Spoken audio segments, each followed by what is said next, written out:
I beg pardon? You can shut the door so the sun. Yeah, right. Okay, the virgin part. The virgin part of the Mary. And in fact, the other thing I'd like to explore is why. I know there are Protestants here.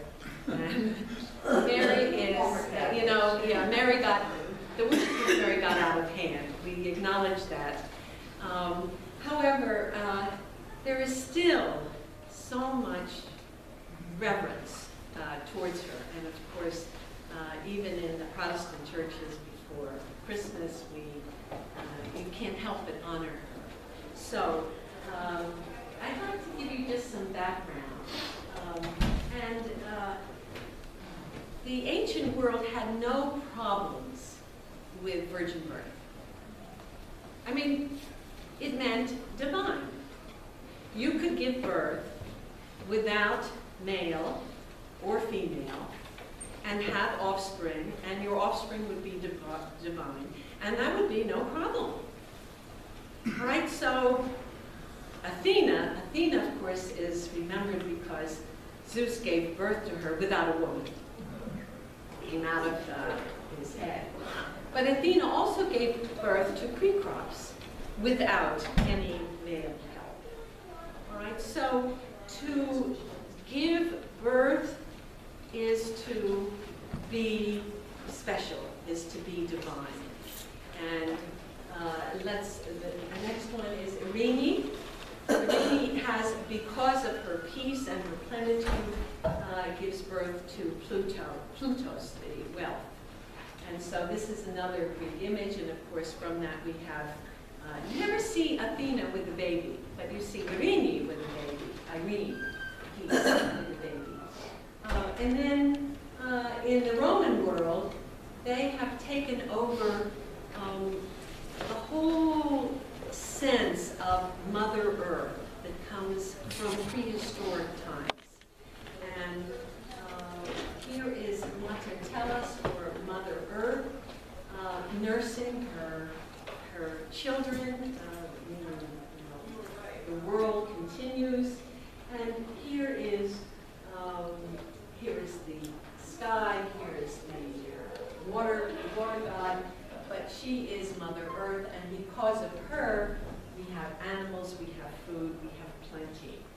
So the productive sense of Mother Earth is still there, and she gives birth because she is the Great Mother. And the Great Mother, or Magnos Mater, is a carryover from, again, prehistoric. It's a prehistoric concept. I can't help but mentioning that Cybele, or Cybele, or Sybil, and Rhea are both earth goddesses. So, happening. And they are depicted, it's very hard to get images of them because they're usually small and in burial mounds, but the Great Mother is usually seated on a throne. Seated on a throne. And I love that she has twins, Rhea. Yes, that's right. That's right. And they're named, and I don't know specifically. I just thought, just harking back to Athena, here is the birth of Athena. Here she is coming right out of the head of Zeus. Right. Now, chastity was also part of the sacred aesthetic movement in the ancient world. So you did not have sex. You meditated. You went off by yourself. So it wasn't just a Hebrew concept and practice. We know that John the Baptist, we know that Jesus went off for 40 days and 40 nights and ate honey and locusts, or maybe not even that. But the rites in Ephesus, the worship of Artemis, the worship of Diana, meant that you stayed away from sexual activity. It was perceived as worldly, and what what you wanted and what your goal was otherworldly. So I'm bringing this background in it because it does explain how the Virgin Mary was kind of compromised. She was human, but she wants to be better and more than human because she gave birth to God. Once that decision was made that Mary would be Theotokos, the bearer of God, she couldn't be just ordinary, right? She had to be worked into. So the virgin birth makes the plan work, even though it's strange to us. So the fact that Mary gave birth without Joseph, no problem. No problem. It made her special. This is not, a new thing. So Mary is Theotokos, bearer of God. As bearer of God, she's enthroned on a throne with Jesus and putting a God on the throne. I should have brought Zeus on the throne. Poseidon sits on the throne. Never see Athena on a throne, but they're, goddesses and gods sit on big chairs that mean and speak of power. Now, I was taught that the first image of Mary, or one of the first images of Mary, was this icon, which is in the monastery of St. Catherine, and it's 6th century. And that is rather late, and it was always explained that, images of Mary, because of the iconoclastic wars, so many were burned, but St. Catherine's Monastery was isolated, and so we've got this panel of Mary seated on a throne with Jesus in the lap, in the womb area. Theodore and George are the saints of St. Catherine's Monastery. The angels are looking up, and can you see the hand of God in that shaft of light? Blessing her. It's right on top of her head. Can you see if there's a hand? All right, so this panel is very old, all right? 500s. And it's huge. It's big. It's big like this. So we're looking at images that are life-size. Now, having done some reading on this, I discovered that, in fact, that's not the first time that Mary is seated on the throne. As early as these marble sarcophagi were used by the early Christians, sarcophagi are marble tombs. They had on their lids or all around them carvings. And you never see Mary alone, but you see Mary, Jesus, and 3 wise men. And this isn't about a Christmas story. This is a burial tomb. This is a huge marble tomb. And this is one of many. Why? Did he die on Christmas? No. The first time that Jesus is recognized as coming to the world is the visit of the wise men. So this is Epiphany. And this event opens the idea of the resurrection and salvation to everyone. So the person who is buried here is given life everlasting. So the 3 wise men isn't just gifts and Gentiles worshiping Jesus. It's much more significant than that. You see what I mean? In other words, it's as significant as the crucifix. But you don't find crucifixes on these tombs. You find magi. All right?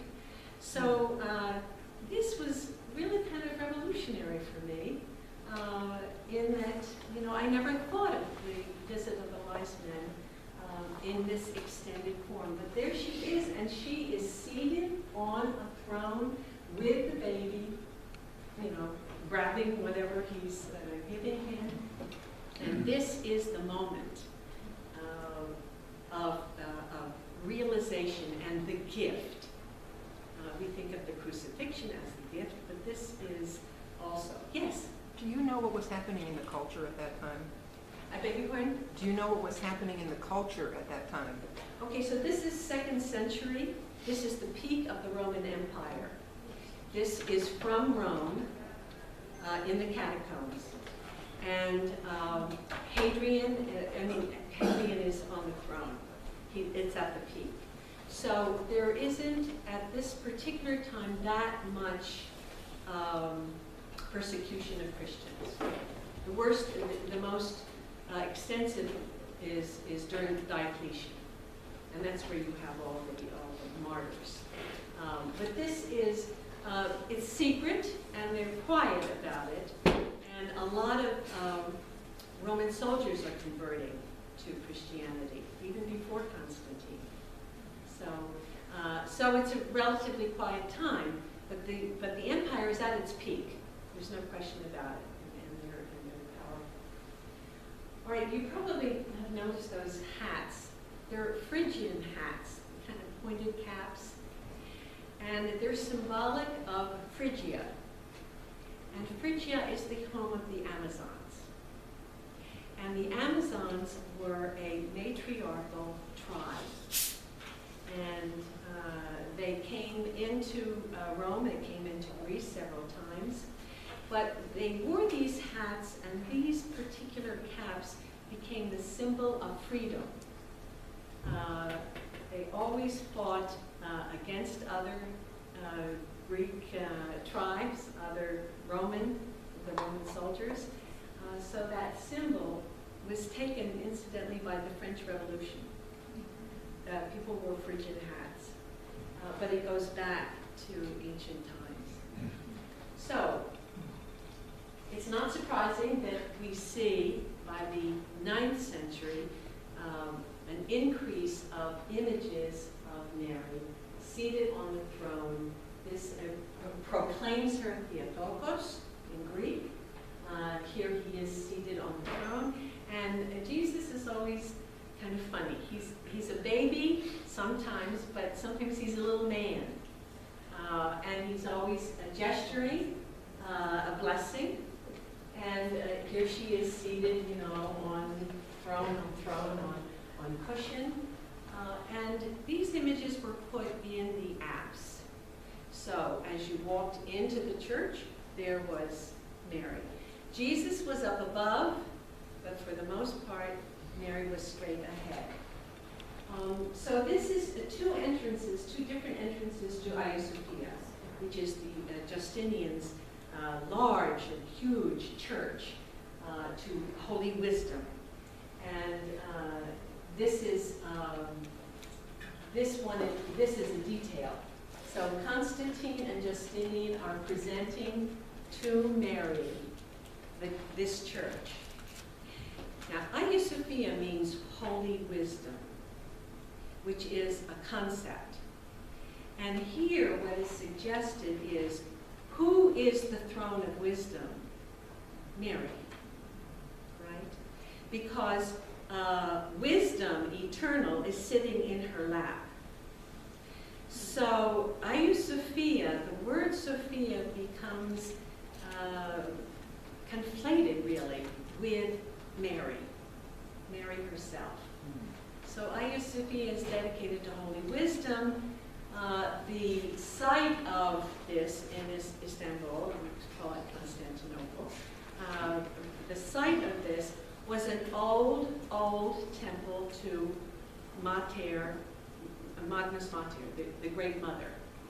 So it's a sacred site that was rebuilt and built, and then finally, Justinian, there was a fire.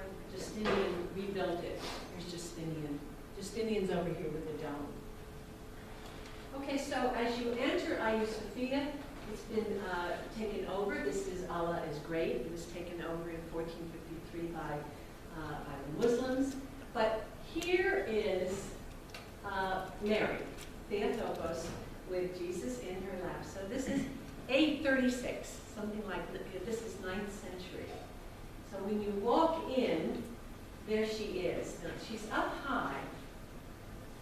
So it doesn't show how, you have to go to this place to see her power. She's over 16 feet tall. All right, so I'm 5'9"-ish, and a couple more of me. All right. So this is another church. This is in outside of Ravenna, and here again, just to give you the idea, you come in, and there she is. See, Jesus is way up there, but Mary is almost closer to you. Now, so here she is. She does the blessing also.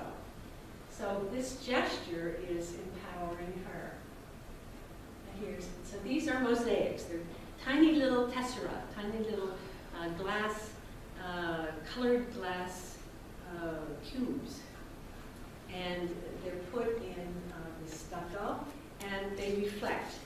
They're not smooth. They're all in different angles, so that the light comes in and shimmers. Now, have you noticed that there are no statues yet of Mary? Statues in the ancient world are for Zeus and Athena and that whole gang. So you don't want marble statues of Mary. Not a good idea. And no marble statues of Jesus either. The only one we have is Jesus is a good shepherd, and there's only one of those, and it's in the Vatican. We find depictions of them, but not freestanding statues. It's too pagan. Too pagan. So the mosaic worked. The mosaic worked. The carving on the tombs, that works. However, more icons are produced, but you're going to see, certainly in the Western world, which is farther away from the Greek and Roman traditions, a freestanding statue. I just want to say that this is one of my favorite icons. It's in Washington, D.C. And where in Washington? Washington, D.C. is the National Gallery. Oh. The National Gallery in Washington. And there's Gabriel and Michael there. It's big. It's bigger than this. It's bigger than this. And she's so flattened. And one of the Byzantine characteristics are these eyes that are slightly slanted. It's not all in all the mosaics, but the closer you are to the east, the more those eyes are slanted and pointed towards the end. And very, very flat. It looks like she's seated on the Colosseum, doesn't it? Talk about a throne. All right, let's go to the next one. All right, so by the 12th century, however, we have freestanding statues of Mary. So what has happened between the 9th century and the 12th century? The Crusades. The Crusades and the fact that they have been closer to Jerusalem, they've been in Jerusalem, and they've picked up what we call relics. And relics were very, very important to the life of certainly the medieval people. So some particle of the body, hard to understand, but remember, they didn't have aspirin, they didn't have antibiotics. A relic was all they had. And what's a relic? The thumb of Virgin Mary, the fingernail, the left bone of Saint so-and-so, St. James.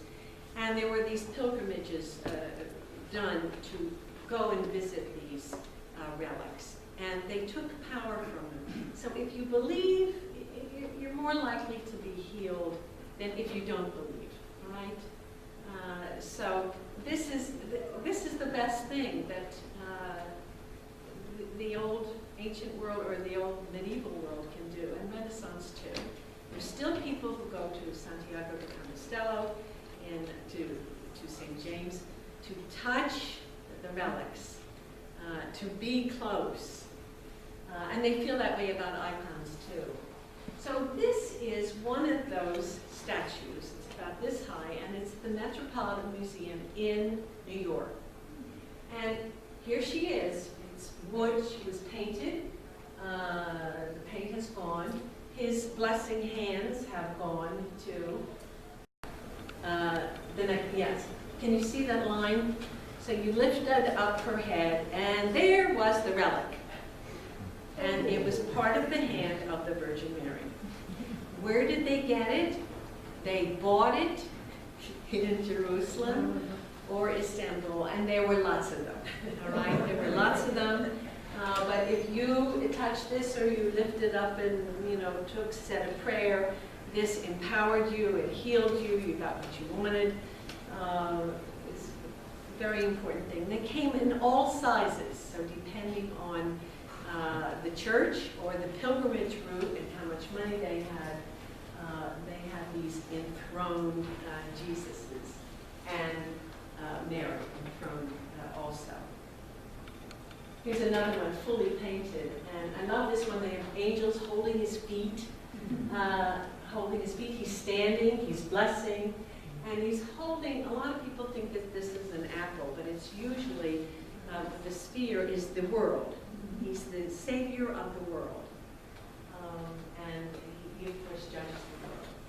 And by 12th and 13th century, this is the height of Mary's power. The Crusaders have come back, they have stories, and the Gospel of James, and that we read 2 weeks ago, is very popular. Also, in the next 50 years, the Lives of the Saints is going to be published by Jacopo Vergino, and he had all the stories. And they're stories, they're myths, and they're beautiful, miraculous stories about the life of Mary, Joseph, and all the saints. It was a bestseller. As soon as the printing press was invented, that was the bestseller in Western Europe. So she's, you can see she has a crown, so she's Queen of Heaven as well as Theotokos, bearer of God. These images are very interesting. This is called the Verge Ouvrante, the Virgin that opens. So here is a very sweet-looking Mary holding the globe and the baby. And then, when you open her up, inside is God the Father and Jesus. So when you think of Mary the Mother, the Great Mother, following all through all those ages, and the urge of human beings to understand that creation comes from Mother as well as Father, you can see just visually how the Christian world in the high medieval times incorporated the power of women and their creation.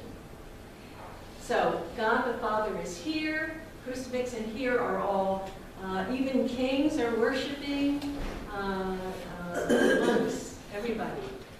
Here's another image of it, and I almost couldn't believe it. This is the same Verge Ouvrante, and it is coated in gold. So no expense was spared on this. There are many of these, and these are all sizes. This particular one is about 2 feet tall. So that it was a personal devotion. You can have it in your room or on a small altar. But some of them get quite large. Here's another one, and you can see Jesus is nursing. So that little bubble is a breast, and the most chaste breast in the world. And when you open it up, here is now Jesus on the cross is gone, but here's God the Father, and then in these areas is painted the story. Here is the Annunciation, here's the Visitation, here is the Nativity, and go to the next one. You can see it in a little more detail. The Annunciation, Visitation. Here's the ox and ass there. The presentation in the temple. This is shepherds. Here are the kings, all inside her. It all happens because she gave birth. So it's a real power image. This one is larger. And yeah, here's even more detail. Didn't come out back here. Okay, and here, this one is the largest one. This is about this tall, evidently. And so as you entered the church, this is in Germany, there she was, open or closed, and here's, again, is God the Father inside the Mother. Yeah, it's really Nice something. reversal. Father inside the Mother. Rhea, the past one that had all the images in it, the 6 different images, that reminds me of the Stations of the Cross in the Right, all Catholic in Church. her, right. So, again, go back to that, Susan, right. Yeah, this one. Yeah, I mean, the whole narrative is there, and it is all, there's nothing apocryphal. I mean, this is all in the Gospels, as it is. But it's really, she really is, she's there at the crucifixion. But her moment is really this story. Right? Okay, let's go. Yes, so by the 13th century, just in 50 years, there were 80 cathedrals built in France that were dedicated to Notre Dame, Our Lady, Queen of Heaven, or Our Lady of Paris, Our Lady of Cologne, Our Lady of Rouen, Our Lady of Rennes, Our Lady, Our Lady, Our Lady. And even Leonardo da Vinci said, there's so many churches dedicated to the Mother, are we supposed to worship the Son too? So he was, aware of this. This is in Notre Dame, so in Paris. So as you walk in, she is right there on the right-hand side and a spotlight.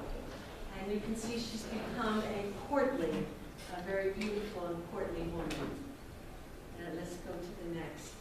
So here's a contrast. You can see what has happened from, just in 100 years. She's gotten class. Yes, let's go on.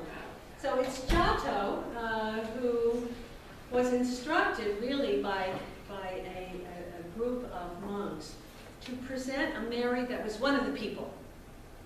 And these monks, in fact, grew sheep and took in orphans and taught these orphans to become wool merchants. And so we have, this is as peasant lady as you can get. She's so different from the crowned Mary I showed you before. And yeah, and she's got breasts, which is nice. And the baby is like, a hefty bambino, a bruiser. This was so successful that he was hired to do the cycle. This is a chapel dedicated to Mary by Scrovegni, who was a moneylender and was definitely afraid that he was going to go to hell. And his father was even more awful than he was. The cycle starts here. So you come into this chapel, the cycle starts here and goes all the way around. And it starts with Joachim being thrown out of the temple because he hasn't born a child. All right? So this is the first image. Then he goes into the wilderness, he fasts, no sex. But this is it. No sex, he has a sacrifice, but he is pregnant. Here's the Annunciation to Joachim. He's going to have a kid anyway. Next, here's Anna. Anna gets the same message. In her bedroom, you're going to have a baby. And it's like Sarah and Abraham, they're old. And then They meet at the gate, and they embrace, and they both acknowledge that they're going to have a baby. All right? And here are the village ladies. Yes, here's the kiss. This was very popular. The kiss. Here's someone who's just delighted, open mouth. There's always a spoiler. I wonder how that happened. Rhea, What have they been doing? Yes. these are supposedly the parents of Mary. These, Is that right? yes, Anna and Joachim, yes. And they were in the Gospel of St. James, and other Gospels too, that are not in the accepted ones. So carry on, and here's Mary being born. So this is Anna, Mary.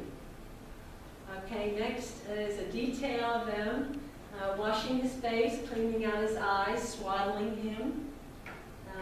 Next, she's being presented to the temple, which would never happen there's no woman going to a temple. It's all apocryphal, all story myth. The next, and I have a detail of her face because she's just lovely. So here's Anna and Mary. Next, isn't that a beautiful face? All right, so here is their Mary growing up. So you know what's going to happen now. She's going to get married. And here all the suitors are presenting their rods, and they're put on the altar, and everybody prays. And then the one that blooms, he's going to be the groom. So here's Joseph. Now, these three people are miffed. And this guy is so mad that he's breaking his rod over his knee because it was obviously a fixed job. So he's crabby about it. And this one is going, not happy, gossiping about this fellow. This fellow seems delighted, however, so we have all ranges of emotion. And here she is getting her betrothal ring, and the next is just a detail. So you can see, Giotto still has those eyes a little slanted, but he's the transition into the Renaissance. That's how we see him. So he's, this is 1306, 1307, 14th century, what we sometimes call pre-Renaissance. So after she gets married, of course, there's the Annunciation, and it takes place over the arch, and then you drop down, and here's the visitation, all right? Annunciation, visitation, and then it continues. Here's the Elizabeth greeting Mary, and then the Nativity, and I couldn't resist this with all the babies in the, so cute, all swaddled. All right, so just to finish up, the cycle continues, and three wise men come, and then it's all Jesus' story. All what you heard in this, if you were there for the Gospel of St. James, it's all illustrated there. It's all there. So the stories are real. I just want to show you one of my favorite images. It's Leonardo's. Anne and Mary is seated in Anna's lap, in her womb area, and then Jesus is in Mary's lap, right? So you have three generations, and all located within a throne that is really made by Anna. So you have Anna, Mary, Jesus, and John off to the side. It's a cartoon, that means it's a sketch. And Leonardo altered this. This is really better than the finished painting. But I just want to say that it was displayed in the church, and there was a line outside the church to view it. Just right away. They knew it was a great one. Here are the details. So the women's movement in the 60s and 70s was looking for magna mater, the great mother. And this could easily, of course, be seen as one of their symbols. Now, also in the Renaissance and in the 12th, 13th, 14th century, the humanity and the emotions, as well as the physicality of motherhood was emphasized. This is an icon, but they're kissing, right? It shows emotion more than anything else. This is a famous Russian icon, so it's also very big. Look at this one. I mean, it's all about kissing and hugging and affection. And Eve's playing with his feet. And it's all about motherhood. And this extends into what motherhood entails, besides affection and kissing. It's also breastfeeding. So here is Mary showing her breast and says, "Son, because I gave you my milk, have mercy on these people." Think about it. Because I gave you my milk, like a divine source of food, now these people can have salvation. Or will you please grant them salvation? And then Jesus says to the Father, please take these people and save them. Let's do the next one. This is a big detail. You can see, again, the unsexual breast, the lump coming out. So the milk is very important. And in Chartres, they had a vial of milk, which they miraculously found in Bethlehem. I mean, now you can see what the Reformation was all about. And you paid, of course, to see this, and then they would multiply it. They'd add water, and you could get your own vial of Mary's milk on the day of the Annunciation. All right, so that's at the Met. Here's another one. This is in Boston, and I tried to get a bigger view, but he do the next one. Yeah, it's a little bigger. Here is Jesus nursing. It's a little more human. There's a reason for the church promoting nursing, because with the growing middle class and upper class, they were farming their children out to wet nurses, and the infant mortality was growing. So it was in the interest of the church that mothers nursed their own babies. It was cleaner, it was faster, it was just more healthy. So there's that. Here is Vanderbiden's, I love this one, nursing, and the next one shows the whole idea that Mary is the new Eve. Here is Adam eating the apple. Here's Eve being tempted by the snake, which has a head, and she's eating the apple. Adam and Eve were disobedient. She is obedient, and then giver of life again. So the breast and the milk is very important. That's not new. It's not new. Here is the Egyptian goddess holding Horus, her son. She nurses. Here's another version of it. It seems to be human nature. Here's the Hindu culture. Yashoda nursing Krishna, god of love. And then there's this. This is the oldest Magna Mater that we have. So it dates like 25,000 BC. And there are many of them. Obviously, she's pregnant, she's lactating, the vulva area she's tiny. You hold her in her hand. People were buried with her. This is all about, on some deep level, why the Virgin Mary persists. Next one, I just show you, here's another version of this.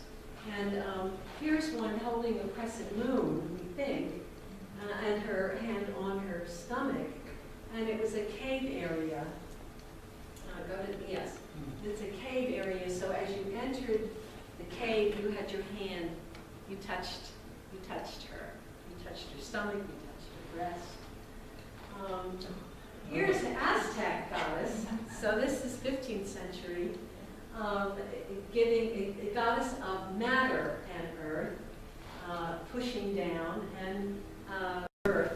She got sued for it by the church in 1972, but she was acquitted. It was all settled.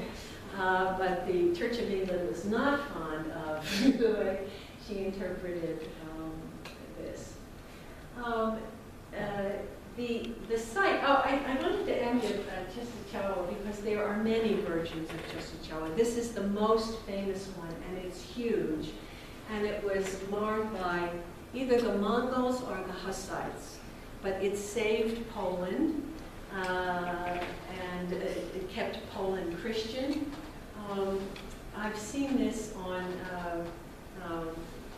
Cohen's Women's Power movement saying, who's really in charge? Because here's the Pope, can you see him? Mm-hmm. And then this huge icon of Mary of Chisholm.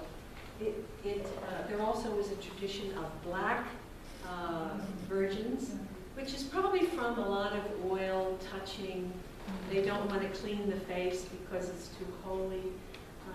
The Greeks, the Armenians, they all have, the Spanish too have black virgins. Again, the women's movement would conflate this with the Virgin Mary. The Virgin Mary, the story goes, went to Ephesus to die. But she doesn't die, she just falls asleep and goes into heaven. But Ephesus is the site of Diana, the largest temple of Diana. It's much larger than the Parthenon. So it's not, according to Acts, people said, give us back our goddess. And the church fathers in 336 and 338 said, okay, we'll give them Theotokos.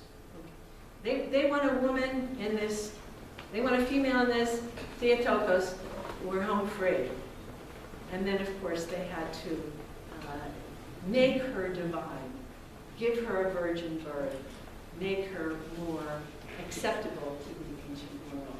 There's just one other, and that's the end. Again, my favorite one. And then that's it.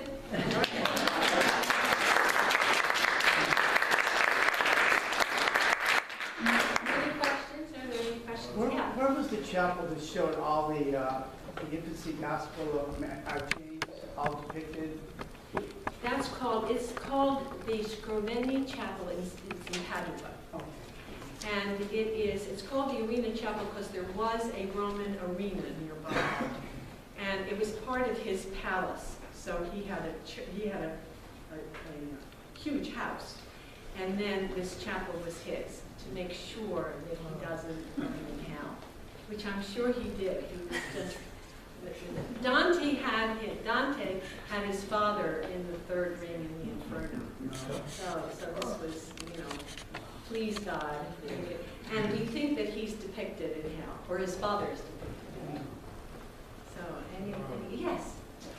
I'm a disgruntled Catholic, so I'm rather used to the concept of the Theotokos and Right. praying the finger bowls for intercession and all those kind of things you do. But one of the things I noticed in this, and I'm not too familiar with the history of Marian depictions, but I am familiar with Jesus. At around the Crusades, Jesus turned from Christ the Judge to Christ the Suffering Servant, which is about when you get like stigmata